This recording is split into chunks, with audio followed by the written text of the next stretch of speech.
Both of my burb parents have been smoking cigarettes for as long as I can remember. They didn't do a great job of hiding it from me, but at the very least, they constantly reminded me that I should never smoke, because it's terrible for your health, expensive, and very easy to get addicted to. Because of that, and all the horrifying educational films that they showed us in school about what happens to smokers, I never felt a strong urge to try it out. So, when I became an adult and started supporting myself financially, I was proud of myself for breaking the cycle and not getting addicted to anything, despite clearly having genetics that make me prone to addiction. Then I discovered gacha games.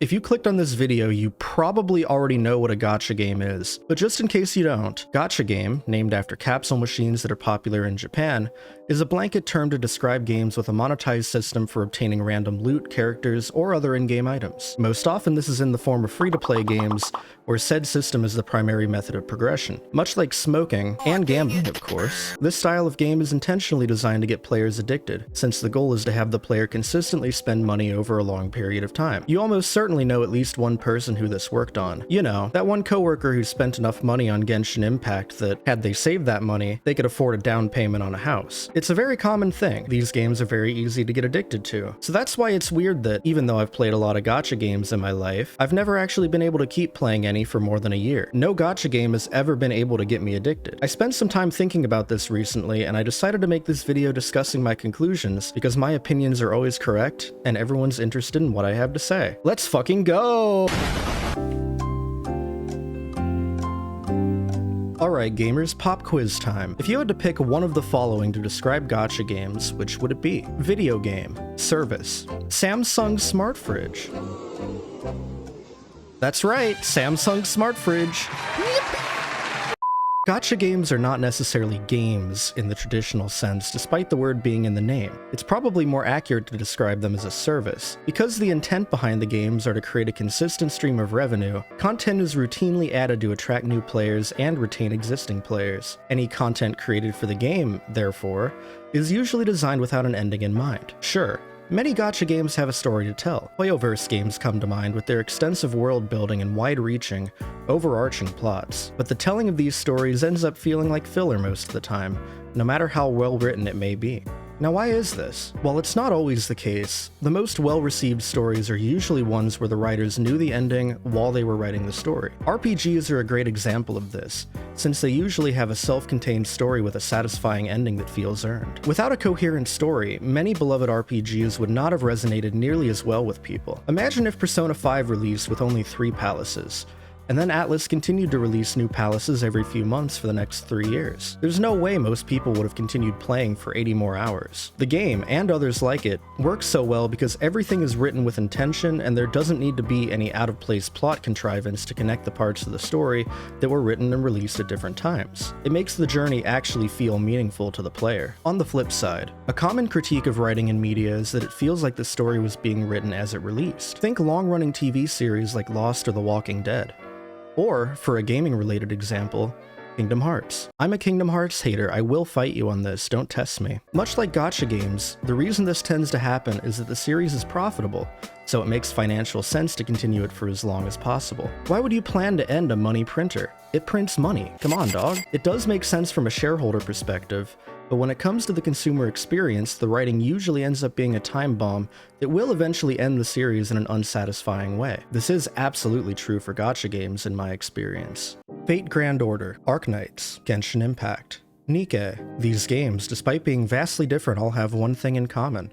They don't have that happily ever after. You might get invested in specific characters, get attached to their stories, and see their arcs through to the end. But that's not the end of the game. That's the end of the portion of the game you came to care about. By the nature of gacha games being services, there can be no ending. The game needs to keep making money. As consumers of fiction, it's natural to get invested in one story, one character, and feel satisfied when the ending comes. But in a gacha game, even after the story you've come to be attached to is told, the story itself does not come to an end. New characters are being made and offered routinely, and they have to keep you interested in the game somehow, so they keep telling the story. This robs players, especially early adopters, of any kind of real conclusion. When reaching the end of the current content, the player is usually hit with some kind of weak explanation like, well, everything's back to normal for now, let's keep exploring and doing insert daily content here, or how about we explore the area ahead of us later? On top of that, Since it takes time to write new content that advances the overall plot, players are usually held over with scraps of filler content that never quite feel like they fit into the rest of the game, even if they're enjoyable on their own. Think character stories from Genshin Impact and Honkai Star Rail. The end result is a long stretch of time where players are doing nothing that feels satisfying or worthwhile. I guess you could always spend time grinding character progression and improving your gear. Oh wait a minute, that's not right.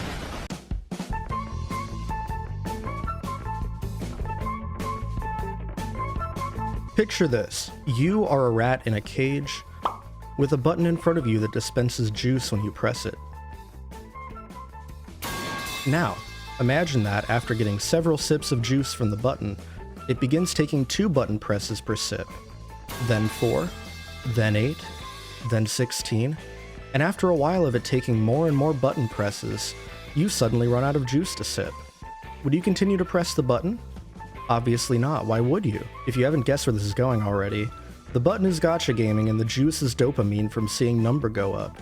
Give me the numbers, brother, I need the numbers, hand them over right now, I crave the numbers, give them to me. For many players, myself included, gacha games live and die by their progression systems, since they serve as the core gameplay loop, incentive to complete tasks, and primary source of the aforementioned dopamine. They're also usually monetized in some way, so players who want to speed up the process can spend money to get a quicker dopamine hit. These can vary depending on the genre of gameplay, but the most common examples are leveling systems, equipment, and other similar stat boost systems. These systems are key to hooking in new players and giving existing players something to work towards.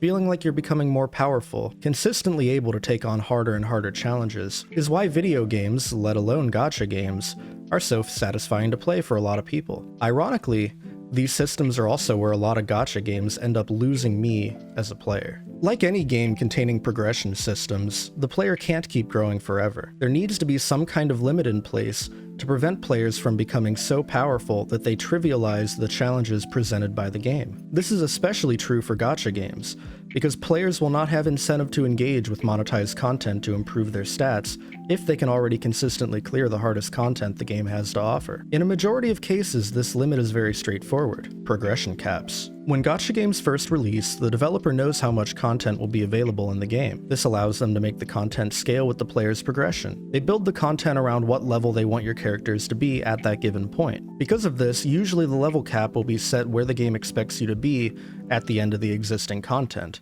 Sometimes it'll be a little bit further beyond if you're lucky. Because of the ongoing nature of these games, as we've gone over, the developers either don't have plans to end the game or don't know how much content will be released between launch and the planned ending. Therefore, it's impossible to know what the highest possible point in progression should be. While there may be some exceptions to this, in every example I'm aware of, this results in them severely underestimating what that point should be.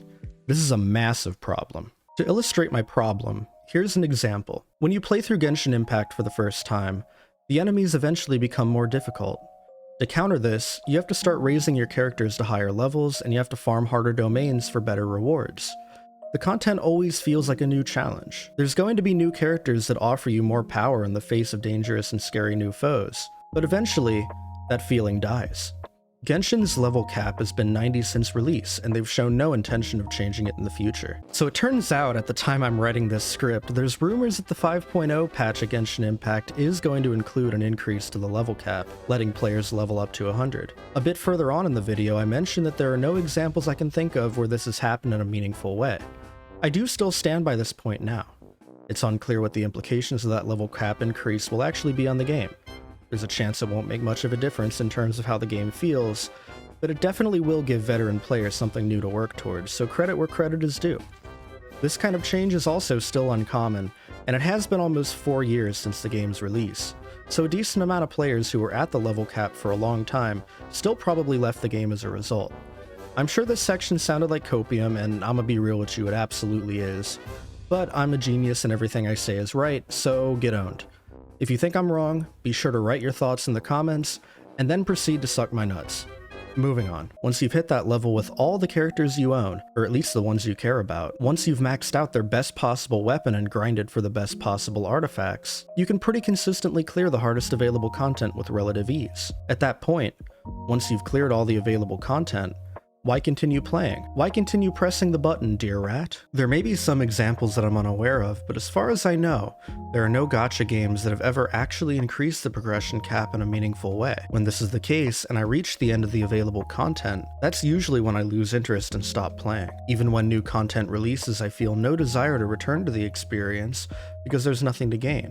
Nothing to work towards. At that point, I can get the same experience by watching the story on YouTube. I'm not done complaining about this though, because it gets more annoying. You may have noticed a few sentences ago, or at least you better have. You better be paying attention or I'm gonna jingle some keys in your face. Jingle, jingle, jingle. When I said gacha games don't increase the progression cap in a meaningful way, that wording is incredibly intentional. Gacha game developers are aware of the problem, but they have a different theory than me when it comes to solving it. New characters that are categorically better than older ones. Power creep is an especially heinous issue that plagues a gacha game's playability. Having to constantly add new characters means that older ones can easily become irrelevant. If you have Hu Tao, why bother building Diluc? If you have Arlecchino, why bother building Hu Tao? While this can provide an incentive for dedicated players to keep spending money, it also drives off a lot of the player base, including those that may have otherwise spent money here and there. When introducing characters that are more powerful than their predecessors in every possible way, the game runs the risk of becoming unbalanced, or worse yet,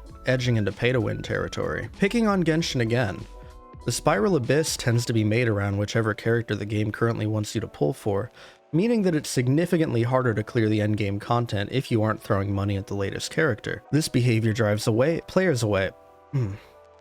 This behavior drives players away because, unless the player has something else in the game that keeps them wanting to play, there's no reason for them to keep going, knowing full well they'll have to get extremely lucky or spend money to complete the next round of content. And when the shiny new Best Unit of the Week character comes along, will you ever have a reason to touch the one you just pulled for and built ever again? Doesn't it all feel a little pointless? Don't you feel a little silly? Will you finally stop pressing the rat button? Please? Your loved ones miss you. We want you back. Stop pulling for Wanderer. You've done it enough. Stop doing that. No, stop. Bad rat, bad.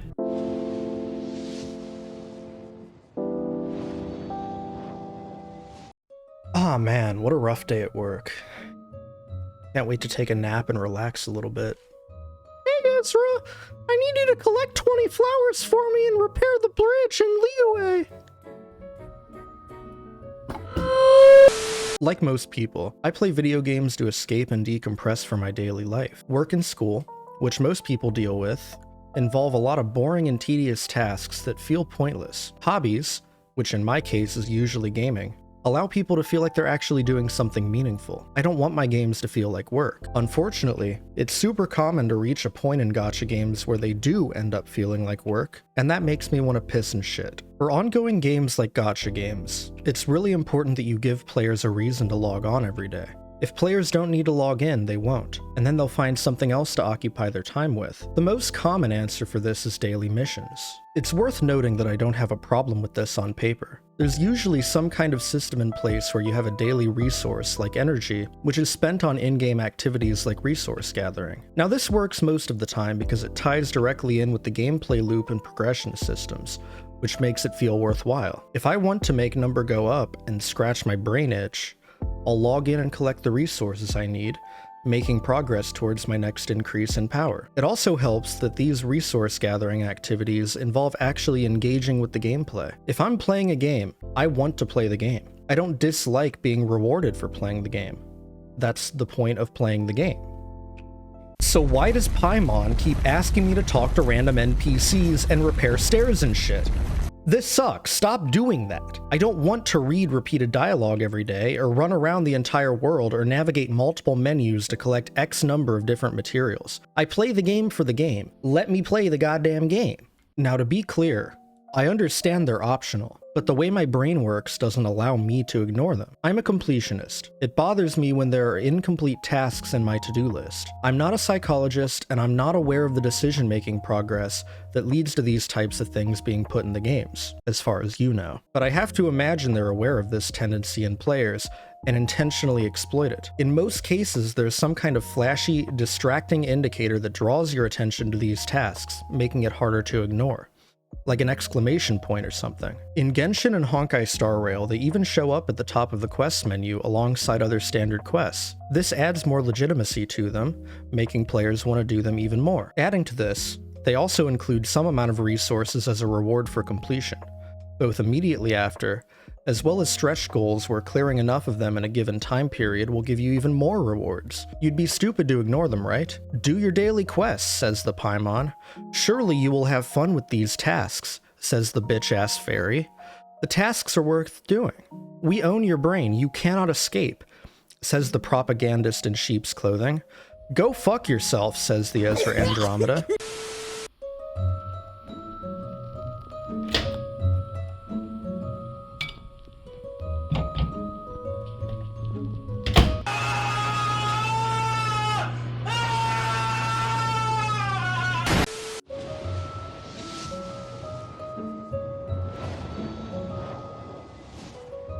You may have noticed that my criticisms about gacha games had a lot more to do with the gameplay than the gambling and monetization aspects, and that's on purpose. There's a lot you can say about gambling and the predatory designs present in these type of games, and many have, but really I don't care as much about that.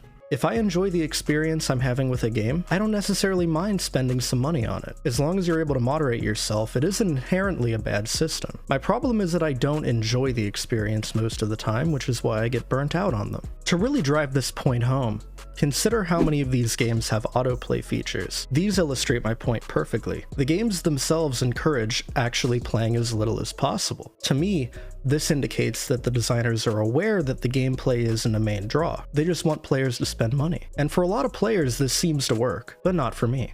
My focus in this video has mostly just been yapping and ranting about things I do and don't like in games, with a large focus on gacha games. But I do think there's an important issue here, so please indulge me for a bit. If the gacha formula works, and it clearly does, we're going to see more games shift in that direction. In fact, we already have. Loot crates in more traditional games, single-player games with random loot drops, and an overall reduction in the number of single-player experiences with actual budgets behind them. To get into specifics, let's look at Overwatch 2. It's a sequel to a game where almost nothing was changed or added, aside from adopting a free-to-play model with more ways to spend money on cosmetics.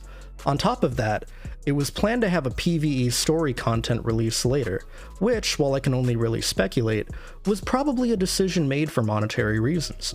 Even if players would enjoy the story in game mode, the amount of money it would have taken to write a story and develop new systems for it probably wouldn't be returned by way of in-game purchases. While there are some slight differences between this and what I've described in the video, it's a demonstration of similar thought processes. Publishers aren't interested in making products that are worth a player's time. They're interested in making products that min-max their bank accounts. I don't want that to become what modern games are. I want to enjoy games as games, and I'm sure many of you watching feel the same. Now, all of that being said, I do absolutely acknowledge that there are plenty of other reasons to like gacha games. Plot, characters, the world building, massive anime bonhonker-adoos, those are all super valid reasons to be a loyal player of gacha games. And I wouldn't want to take that away from anyone. Hell, I do still tend to play these games for a decent bit before getting burnt out on them. I'm just not as easily drawn in by those sorts of things, and that's okay. All I'm saying is, just don't make Drakengard 4 a gacha game or else I'm gonna start gnashing and gnawing and biting and tearing.